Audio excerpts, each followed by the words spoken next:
Selamat malam, Ibu dan rekan-rekan. Kami dari kelompok 1 akan mempresentasikan hasil dari diskusi kami tentang model atom Rutherford dan Bohr. Adapun anggota kelompok kami yang pertama Sylvia Aryani, BP 1910-44-2024, Gita Sotania Manalu, 1910-44-2014, Ferdila Nur Aziza, 1910-44-2007, Aman Fadila, 1910-44-2001, dan Fatihul Furqan Atuka, BP 1910-44-3011. Adapun topik pembahasan kami pada pembahasan ini, yang pertama itu model atom Rutherford. Yang akan dibahas itu teori atom Rutherford, dasar teori, bunyi teori, model teori, dan kelemahan kekurangannya. Yang kedua ada model atom Bohr. Yang pertama itu teori atom Bohr, yang kedua postulat teori atom Bohr, yang ketiga kelebihan dan kekurangan.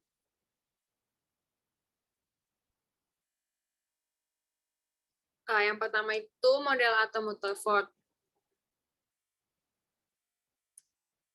Pada tahun 1911, Rutherford menyangkal kebenaran teori atom Thomson. Pada teori atom Thomson dikatakan bahwa atom bermuatan positif dan dikelilingi dengan elektron yang bermuatan negatif seperti roti kismis. Sedangkan teori atom Rutherford mengatakan bahwa atom mempunyai inti yang merupakan pusat massa yang kemudian dinamakan nukleus dan dikelilingi dengan awan elektron bermuatan negatif. Hasil penelitian Rutherford sekaligus menggantikan model atom Thomson. Model atom Thomson mendapatkan beberapa kelemahan seperti sifatnya tidak stabil. Ini dikarenakan bertentangan dengan hukum fisika klasik Maxwell. Berdasarkan hukum tersebut, jika ada partikel bermuatan elektron mengelilingi inti atom yang memiliki muatan yang berlawanan atau proton, maka elektron akan memiliki percepatan dan memancarkan energi berupa gelombang elektromagnetik. Dengan demikian, lama-kelamaan elektron akan kehilangan energinya. Selanjutnya, Saudara Fadil. Baik, selanjutnya itu ada dasar teori atom Rutherford, yang dimana teori atom Rutherford didasarkan pada eksperimen penembakan inti atom lempengan emas dengan partikel alfa yang dikenal dengan percobaan Geiger-Marsden. Pada saat itu, Rutherford menyusun desain rancangan percobaan penembakan atom emas oleh partikel alfa yang dipancarkan oleh unsur radioaktif. Dan ternyata sinar radioaktif tersebut ada yang dipantulkan, dibelokkan, dan juga diteruskan yang dapat dilihat seperti gambar berikut. Selanjutnya itu ada bunyi teori atom Rutherford, yang dimana Rutherford melakukan penelitian tentang hamburan sinar alfa pada lempeng emas. Hasil pengamatan tersebut dikembangkan dalam hipotesis model atom Rutherford, yang dimana terdapat beberapa poin, yaitu sebagian besar dari atom merupakan permukaan kosong atau hampa. Atom memiliki inti atom bermuatan positif yang merupakan pusat massa atom. Elektron bergerak mengelilingi inti dengan kecepatan yang sangat tinggi. Sebagian besar partikel alfa lewat tanpa mengalami hambatan, dan sebagian kecil dibelokkan dan sedikit sekali yang dipantulkan. Dan yang terakhir, awan elektron tidak mempengaruhi penyebaran partikel alfa. Selanjutnya akan disampaikan oleh Sylvia Aryani. Selanjutnya mengenai model teori atom Rutherford. Terdapat beberapa indikator kunci dalam hipotesis model atom Rutherford, diantaranya awan elektron tidak mempengaruhi hamburan partikel alfa, banyak dari muatan positif atom terkonsentrasi pada volume yang kecil di pusat atom, yang kemudian dikenal sebagai nukleus. Besarnya muatan ini sebanding dengan massa atom tersebut. Massa sisanya kemudian diketahui banyak dipengaruhi oleh neutron. Pusat massa dan muatan terkonsentrasi ini berpengaruh dalam memantulnya baik partikel alfa maupun beta. Massa atom-atom berat seperti emas kebanyakan terkonsentrasi pada wilayah pusat muatan, karena perhitungan menunjukkan bahwa kawasan ini tidak dipantulkan atau bergerak oleh adanya partikel alfa berkecepatan tinggi, yang memiliki momentum yang sangat tinggi dibandingkan dengan elektron, tetapi tidak mewakili keseluruhan atom berat tersebut. Atom itu sendiri memiliki diameter 100.000 kali lebih besar dari diameter nukleus. Penggambaran tersebut dapat diandaikan seperti ketika meletakkan sebutir pasir di tengah lapangan sepak bola. Selanjutnya mengenai kelebihan dan kelemahan teori atom Rutherford. Adapun kelebihannya yang pertama, mudah dipahami untuk menjelaskan struktur atom yang rumit.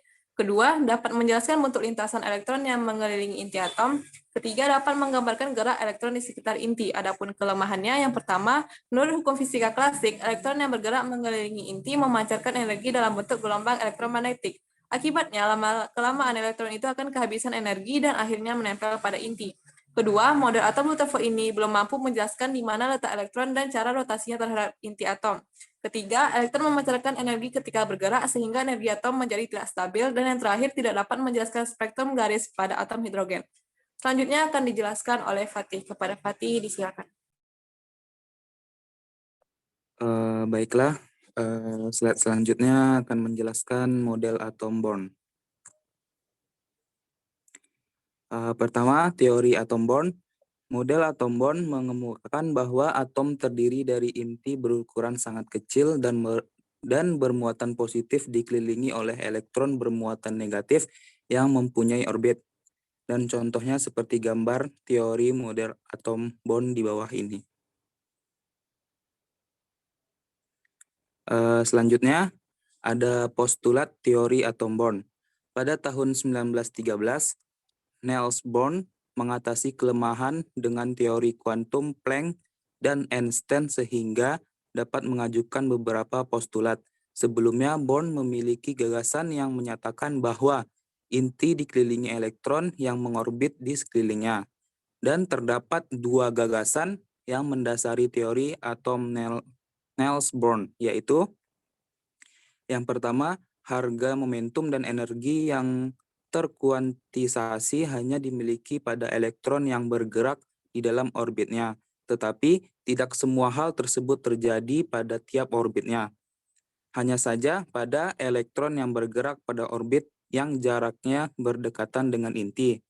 Yang kedua, dalam sebuah orbit yang tidak meluruh, elektron-elektron yang bergerak di dalam orbit tidak akan kehilangan energi secara perlahan, melainkan akan tetap stabil.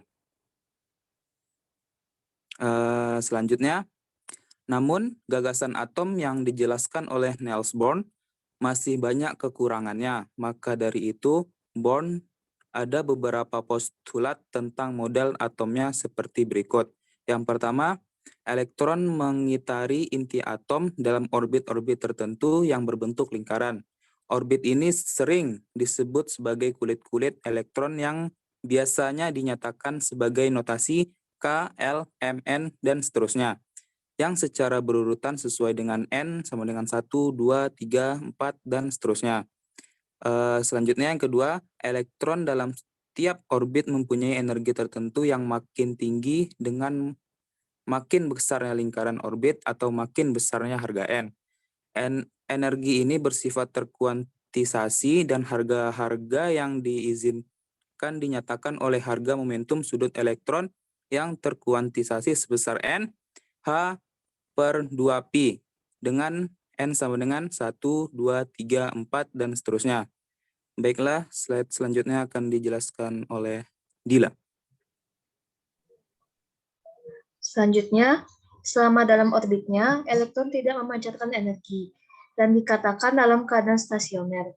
Keberadaan elektron dalam orbit stasioner ini dipertahankan oleh gaya tarik elektrostatik elektron oleh inti atom yang diseimbangkan oleh gaya sentrifugal dari gerak elektron. Elektron dapat berpindah dari orbit satu ke orbit lain yang mempunyai energi lebih tinggi bila elektron tersebut menyerap energi yang besarnya sesuai dengan perbedaan energi antara kedua orbit yang bersangkutan. Dan sebaliknya, bila elektron berpindah ke orbit yang mempunyai energi yang lebih rendah, akan memancarkan energi radiasi yang teramat sebagai spektrum garis yang besarnya sesuai dengan perbedaan energi antara kedua orbit yang bersangkutan. Atom dalam molekul dikatakan dalam keadaan tingkat dasar atau ground state apabila elektronnya menempati orbit-orbit sedemikian hingga memberikan energi total terendah. Dan apabila elektron-elektron menempati orbit-orbit yang memberikan energi lebih tinggi daripada energi tingkat dasarnya, dikatakan atom dalam tingkat tereksitasi. Atom dalam keadaan dasar lebih stabil daripada dalam keadaan eksitasi. Kelebihan teori atom Bohr, yang pertama dapat menjelaskan mengapa elektron tidak jatuh ke inti atom, dan dapat menjelaskan tentang spektrum atom hidrogen. Yang kedua, model ini menerangkan mengapa elektron tidak pernah jatuh ke inti atom, dengan membuktikan keberadaan orbit atau lintasan stasioner untuk elektron mengelilingi inti atom. Selain itu, model ini dapat menerangkan energi yang terlibat pada eksitasi dan deeksitasi elektron space. Kelemahan teori atom bond yang pertama melanggar asas ketidakpastian Heisenberg karena elektron mempunyai jari-jari dan lintasan yang telah diketahui. Yang kedua, model atom bond mempunyai nilai momentum sudut lintasan ground state yang salah. Yang ketiga, lemahnya penjelasan tentang prediksi spektra atom yang lebih besar. Selanjutnya, tidak dapat memprediksi intensitas relatif garis spektra. Selanjutnya, model atom bom tidak dapat menjelaskan struktur garis spektra yang baik, dan yang terakhir tidak dapat menjelaskan efek Zeeman. Dikembalikan kepada moderator.